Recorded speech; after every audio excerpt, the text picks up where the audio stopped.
कैसे हैं सभी छात्र और छात्राएं। चलिए मैं आपका अपना टीचर गुलशन कौर आज मैं आप लोगों के लिए विषय भारतीय संविधान और टॉपिक उच्च न्यायालय लेकर आया हूं। उच्च न्यायालय मतलब हाई कोर्ट, क्योंकि पार्ट 1 और पार्ट 2 में हमने आपको सुप्रीम कोर्ट से संबंधित जितनी भी जानकारी थी वो आप तक पहुंचाई है। और आज का हमारा जो है उच्च न्यायालय है और इसमें हम जानेंगे कि उच्च न्यायालय के क्या कार्य हैं, कैसे कैसे उच्च न्यायालय में जो न्यायाधीश होते हैं उनकी नियुक्ति होती है और वर्तमान में कितने उच्च न्यायालय हैं। तो यही सब चीजें हम जानेंगे और इसका कार्य क्षेत्र क्या है, इसका अधिकार क्या है, ये सब चीजें हमें देखनी। तो आइए देखते हैं। विषय है हमारा भारतीय संविधान और टॉपिक है हमारा उच्च न्यायालय। उच्च न्यायालय मतलब हाई कोर्ट। क्लियर है? आइए देखते हैं। उच्च न्यायालय का उल्लेख अगर आपसे पूछ ले एग्जाम में कि उच्च न्यायालय का उल्लेख किस आर्टिकल में किया गया है, तो उच्च न्यायालय का जो उल्लेख है आर्टिकल 214 में किया गया है या अनुच्छेद 214 में किया गया है। ये दो article most very very important. Article 124 supreme court का उल्लेख है और आर्टिकल 124 का उल्टा आप 214 कर दीजिएगा तो उसमें आपका उच्च न्यायालय का उल्लेख है। क्लियर?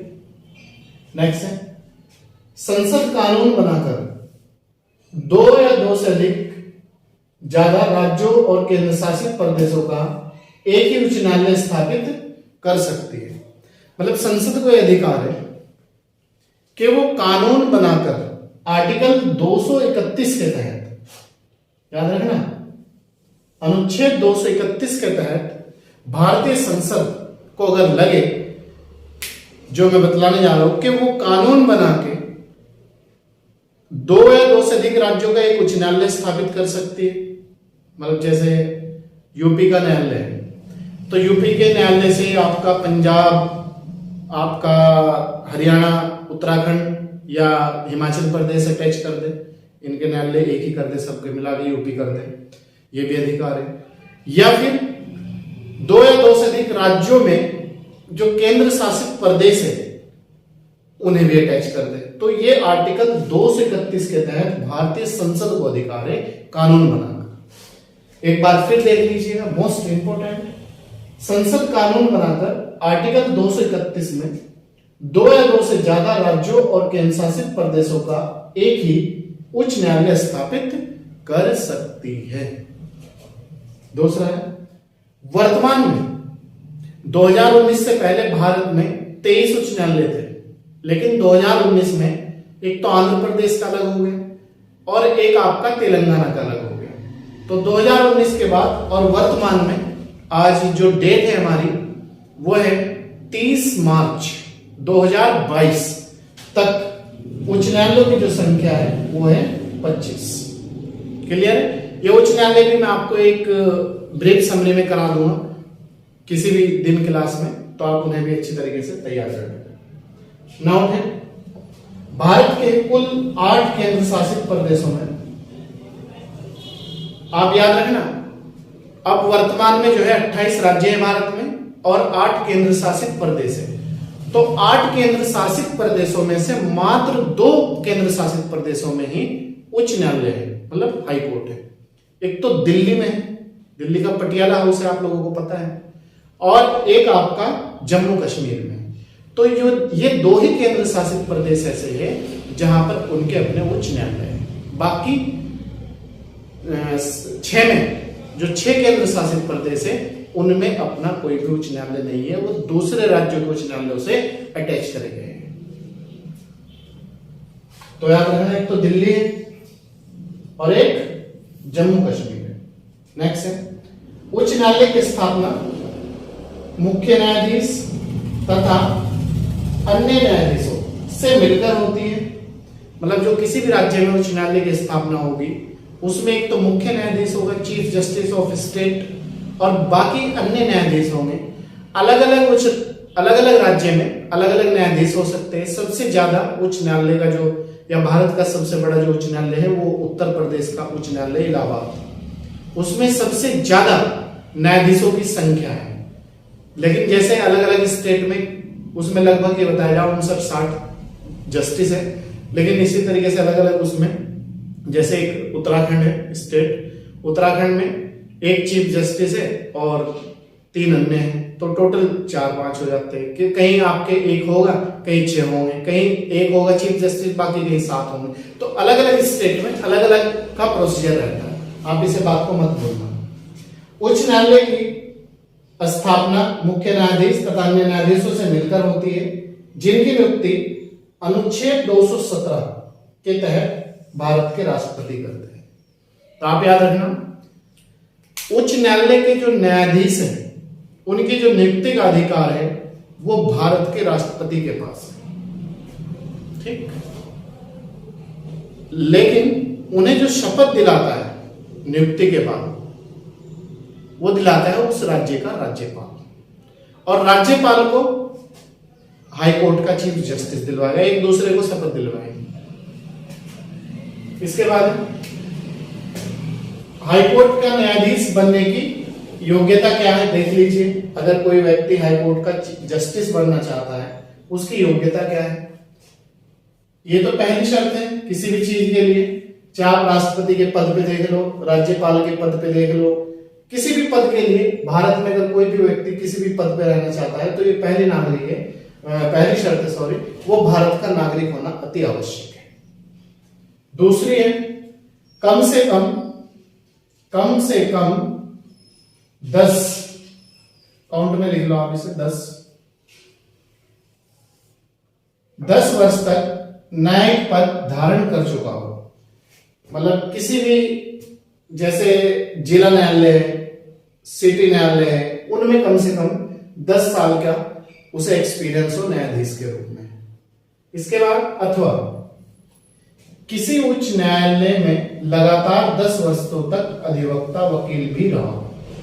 एक ये शर्त है कि ये तो हाँ ही है, 2 शर्त, भारत का वकील, भारत का व्यक्ति हो, वो भारत का नागरिक हो, और 10 वर्ष तक किसी भी न्यायालय में न्यायिक पद धारण किया हो। लेकिन तीसरी शर्त यह है कि वो भारत के जितने भी 25, वर्तमान में 25 उच्च न्यायालय है, 25 में से किसी एक में या अन्य में, एक से ज्यादा हो सके, 10 वर्षों तक वकील रहा हो। जैसे 2 न्यायालयों में 5-5 साल रह गया तो उसका 10 साल का एक्सपीरियंस हो गया, या एक ही न्यायालय में 10 साल तक रहा हो वकील। तो ये 3 शर्तें हैं न्यायाधीश बनने के लिए, किसका? उच्च न्यायालय का न्यायाधीश बनने। नेक्स्ट है, उच्च न्यायालय के न्यायाधीश को शपथ, अभी बताया मैंने, उस राज्य का राज्यपाल दिलाता है।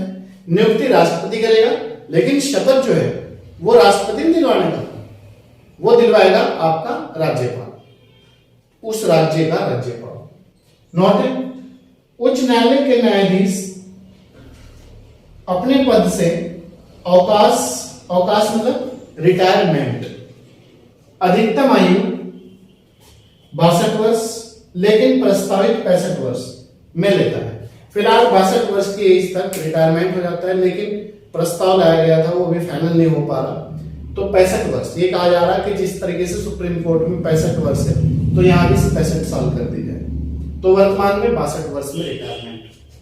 नेक्स्ट है, उच्च न्यायालय का न्यायाधीश अपने पद से इस्तीफा राष्ट्रपति को संबोधित करके कभी भी दे सकता है।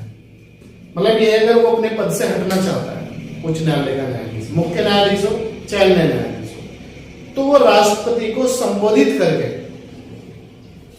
या त्याग पत्र देके अपने पद से कभी भी हट सकता है, कोई कंडीशन नहीं है बिल्कुल भी। क्यों? इसकी नियुक्ति राष्ट्रपति करता है, इसलिए राष्ट्रपति को ही संबोधित करेगा ये। नेक्स्ट है, जिस व्यक्ति ने उच्च न्यायालय में अस्थायी न्यायाधीश के रूप में कार्य किया हो, वह व्यक्ति रिटायरमेंट के बाद वहां वकालत नहीं कर सकता। समझ गए आप लोग?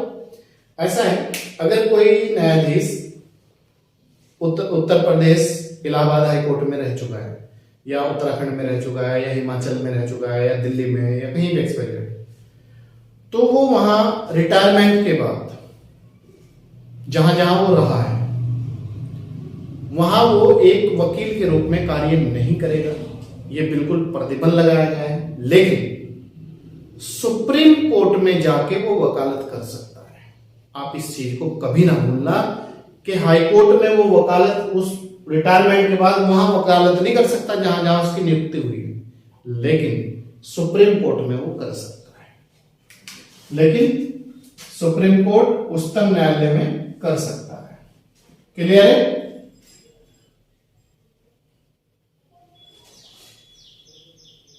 याद रखना, वकालत, उच्चतम न्यायालय में वकालत कर सकता है। लो मैं लिख दिया हूं, वकालत कर सकता है, कभी भी, कभी दिक्कत ना हो आप लोगों को। नेक्स्ट है, उच्च न्यायालय के न्यायाधीश की वृद्धि उच्च न्यायालय में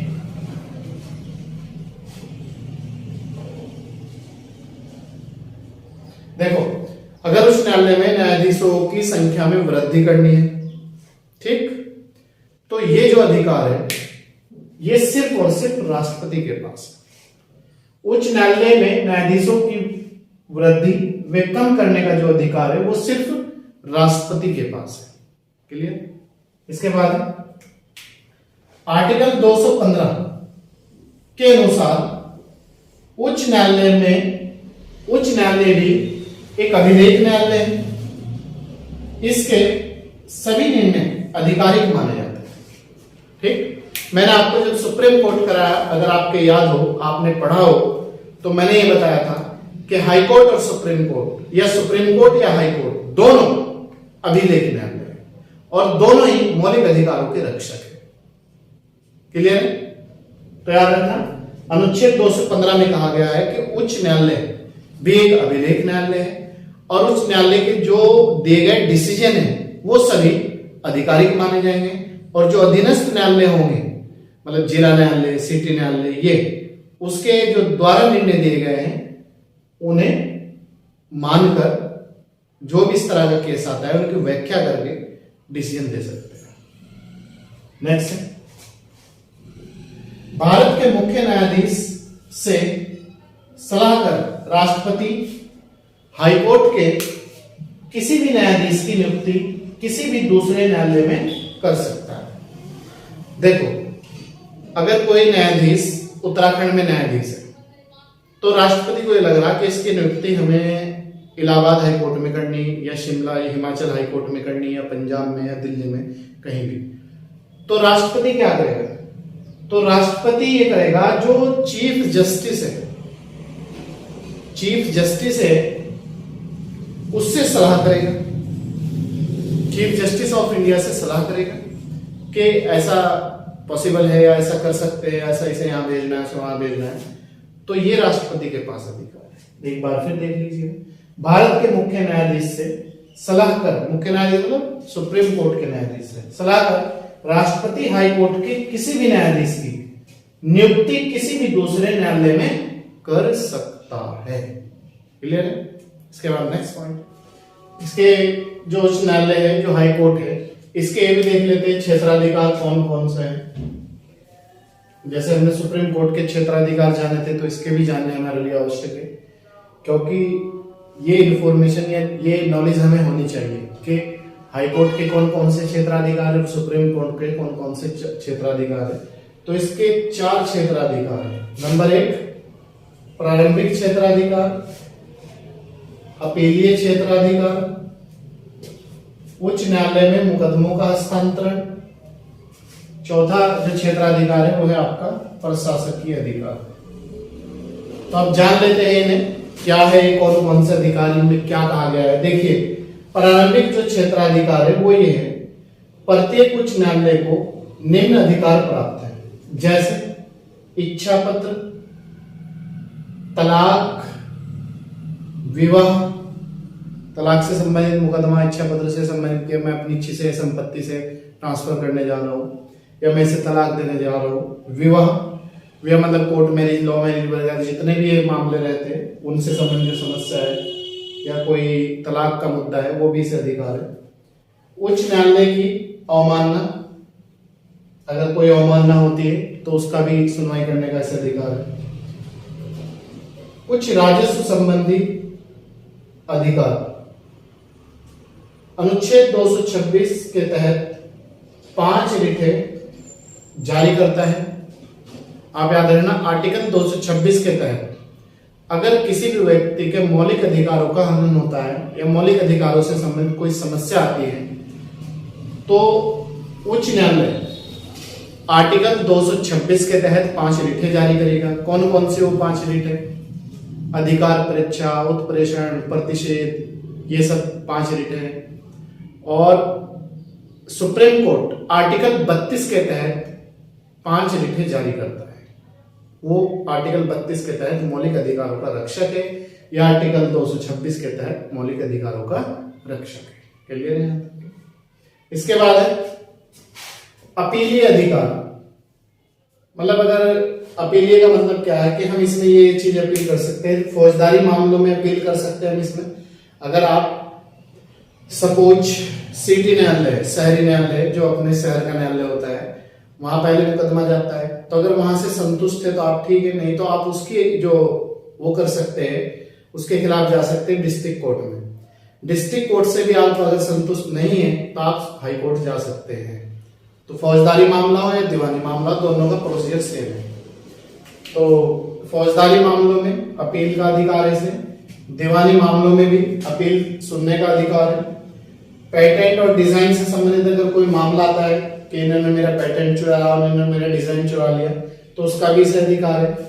उत्तराधिकार से संबंधित, वो चाहे संपत्ति का उत्तराधिकार हो या बच्चे का उत्तराधिकारी हो या कुछ भी एक्स वगैरह, उत्तराधिकार से संबंधित जो भी मामले हैं उन्हें हाईकोर्ट सुन सकता है। भूमि प्राप्ति, भूमि से संबंधित कोई मामला अगर आ जाए, दिवालियापन, अगर कोई व्यक्ति दिवालिया हो जाए, कोई कंपनी दिवालिया हो जाए, कोई ट्रस्ट दिवालिया हो जाए, कोई संस्था दिवालिया हो जाए, वो सब मामलों की अपील से सुनने का हाईकोर्ट को अधिकार है। इसके बाद है उच्च न्यायालय में मुकदमों का हस्तांतरण। देखो, अगर अधीनस्थ न्यायालय हाईकोर्ट को छोड़ते हुए किसी भी कानून की अवहेलना कर रहे हैं, किसी भी कानून की अवहेलना कर रहे हैं, या हाईकोर्ट को ये लग रहा है कि जो ये मुकदमा है या ये कोई कार्रवाई है इसमें विधि का प्रश्न शामिल है, तो उस मुकदमे को माननीय उच्च न्यायालय अपने यहां मंगा सकता है और उसका डिसीजन दे सकता है, खुद स्वयं उसका डिसीजन दे सकता है। तो यही अधीनस्थ न्यायालयों को आदेश देकर मुकदमों का निपटारा स्वयं कर सकता है। क्लियर है? ये था आपका उच्च न्यायालय में मुकदमों का हस्तांतरण। इसके बाद है चौथा जो अधिकार है इसके पास, वो है प्रशासकीय अधिकार।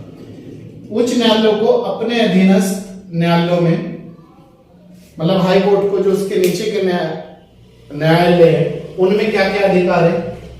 एक तो जो जज वगैरह की नियुक्ति है या क्लरिकल या कुछ भी एक्सवाइजेड, उनका अधिकार है, नियुक्ति का अधिकार है।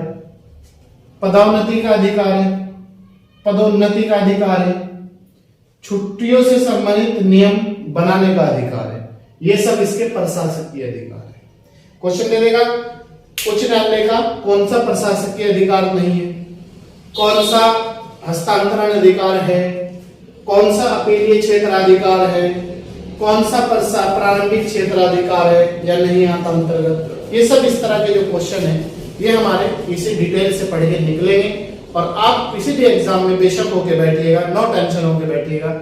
हमारी क्लास लेने के बाद आप देखना, आप हमारी क्लास लेने के बाद ही अपने आप को अन्य विद्यार्थियों से डिफरेंट महसूस करेंगे, उनसे अलग महसूस करेंगे, उनसे बेटर फील करेंगे अपनी तैयारी। तो चलिए मिलते हैं आपसे नेक्स्ट क्लास में, और आप हमारे साथ कंटिन्यूटी के साथ जुड़े रहिएगा। आपको प्रतिदिन हम 3 क्लास उपलब्ध कराते हैं। जैसे हम ऑफलाइन क्लास लेते हैं इसी तरीके से हम आपकी यूट्यूब पर क्लास लेते हैं। और विन आईएएस कैंपस में ऑनलाइन क्लासें भी, क्लास की भी सुविधा उपलब्ध है। और जो बच्चा चाहे वो आईएएस की तैयारी करना चाहता हो, चाहे पीसीएस की तैयारी करना चाहता हो, या ग्रुप सी या पुलिस एसआई वगैरह की, जिस चीज की भी आप तैयारी करना चाहते हो, तो हमारे यहाँ ऑनलाइन सुविधा भी आप लोगों के लिए उपलब्ध है। ऑनलाइन क्लास में आपको 50% की छूट रहेगी। बाकी आप विन आईएएस कैंपस का जो इंक्वायरी नंबर है 9917067680, आप उससे संपर्क कर सकते हो। चलिए मिलते हैं आपसे नेक्स्ट क्लास में, तब तक आप अच्छे तरीके से पढ़े और तैयार करें। Thank you.